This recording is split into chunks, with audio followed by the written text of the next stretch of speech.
बिस्मिल्लाहिर्रहमानिर्रहीम। वो असां पोएं लेक्चर में पढ़ियासीं biomolecules and their units.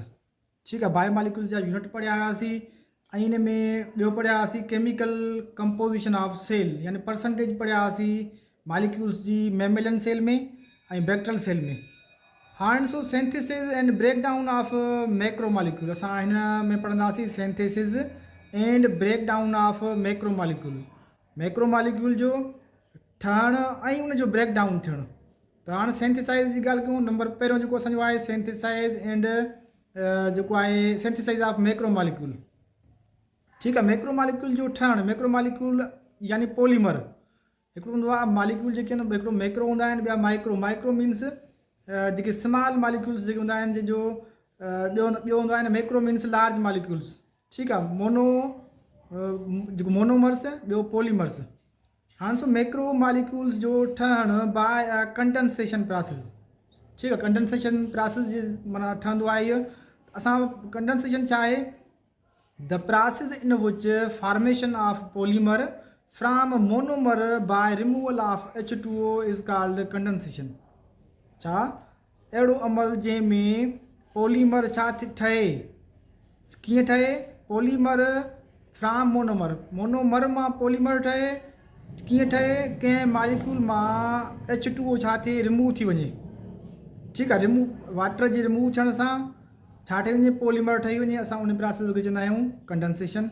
मिसाल तौरु ॾिसो, हाणे ॾिसो जंहिं मालिक्यूल मां वाटर रिमूव थी वञे असां उनखे चवंदा आहियूं डिहाइड्रेशन, यानी सिंथेसाइज़ ऑफ मैक्रो मालिक्यूल में या पॉलीमर जेको आहे ठहण में डिहाइड्रेशन थींदी आहे। हाँ, डिहाइड्रेशन थींदी पोइ ॾिसो मिसाल तौरु हीअ छा आहे? हिकिड़ो ग्लूकोज़ जो मालिक्यूल आहे। छा आहे? ग्लूकोज़ जो मालिक्यूल आहे। हीअ छा आहे? हिकिड़ो ग्लूकोज़ जो मालिक्यूल आहे। हाणे ग्लूकोज़ मालिक्यूल जेको आहे ॾिसो, हिन में OH ऐं हाइड्रोजन जेको मालिक्यूल इहे हूंदा, हिन पासे बि OH हूंदो ऐं H मालिक्यूल हूंदा। त हाणे ॾिसो मिसाल बाबा असां वठूं त हिकिड़े पासे ॾांहुं असां चऊं, हिन पासे ॾांहुं जेको हीअ OH जेको आहे, हीअ जेको OH आहे ऐं हिन पासे हिकिड़ो हाइड्रोजन। हिकिड़े मां OH मालिक्यूल निकितो, ॿिए मां हाइड्रोजन छा थियो? रिमूव थियो, यानी H2O। छा? H2O। वाटर छा थियो? त रिमूव थियो।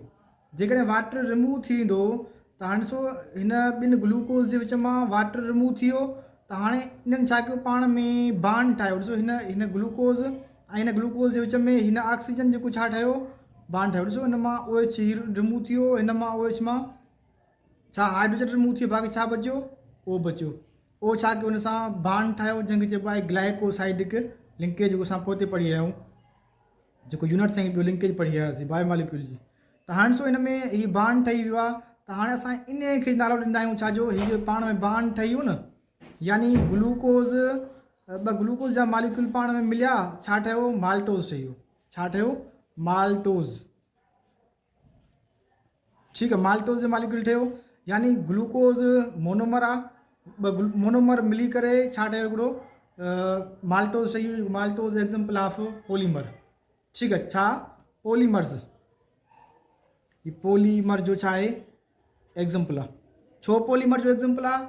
छाकाणि त ॾिसो बाबा, हीअ पॉलीमर जो एग्जाम्पल छो आहे? मिसाल, छाकाणि त हीअ जेको माल्टोज़ आहे न, उहो ॿिनि ग्लूकोज़ जे मालिक्यूल सां ठहियो आहे। ॿ ग्लूकोज़ जा मालिक्यूल मिली करे माल्टोज़ जो मालिक्यूल ठहियो आहे। उनखे जे करे असां एग्जाम्पल वठिबो आहे पॉलीमर। मोनोमर मां पॉलीमर ठहियो by dehydration. This process known as condensation. ठीकु आहे, हाणे असां चऊं था वरी जेको ॿियो प्रोसेस आहे हाइड्रोलाइसिस। छा? हाइड्रोलाइसिस। हाइड्रोलाइसिस जेको आहे, दीज आर जेको आहे अपोजिट टू कंडेंसेशन। कंडेंसेशन जे छा आहे? इहो अपोजिट में आहे।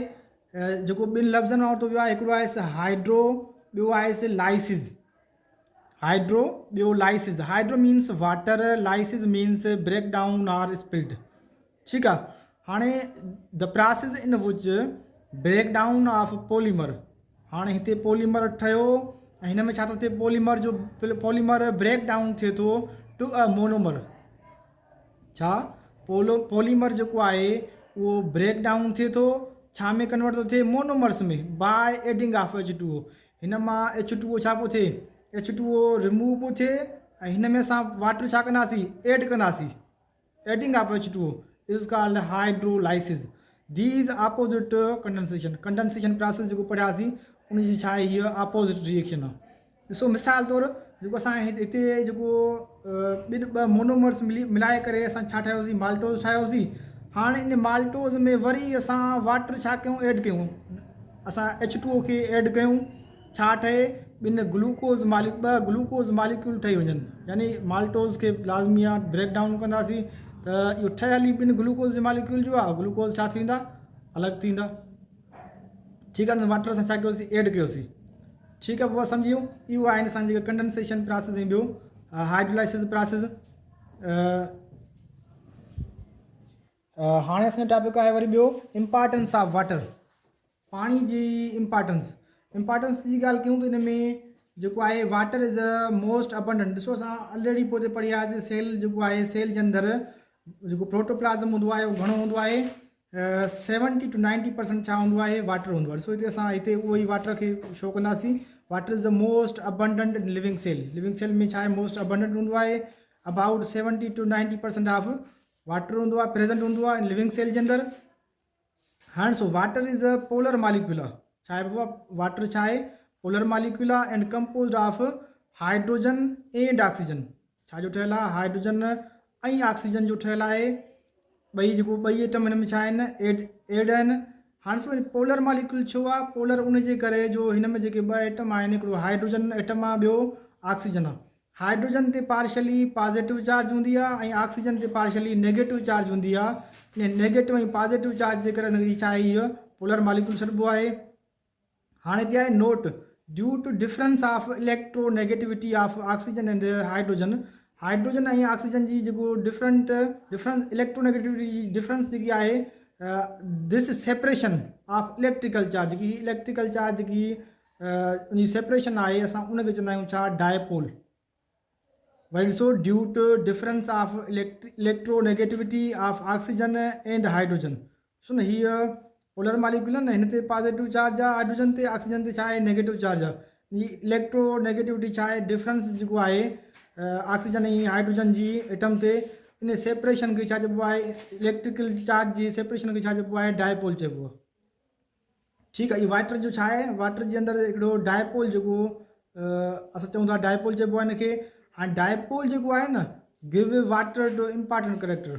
हीउ जेको डायपोल जेको आहे, इहो पाणी खे ख़ासि जेके आहिनि करेक्टर ॾींदो आहे। मिसाल तौरु ॾिसो, फॉर एग्ज़ाम्पल असां ॻाल्हि कयूं हिन में जेको आहे हाई पोलरिटी ॾींदो आहे वाटर खे, formation of hydrogen bond, cohesion ऐं adhesion, high specific heat, high heat vaporisation, hydrophobic exclusion. हाणे सॼा जेके करेक्टर जेके आहिनि उनखे केरु ॾींदो आहे, डायपोल ॾींदो आहे।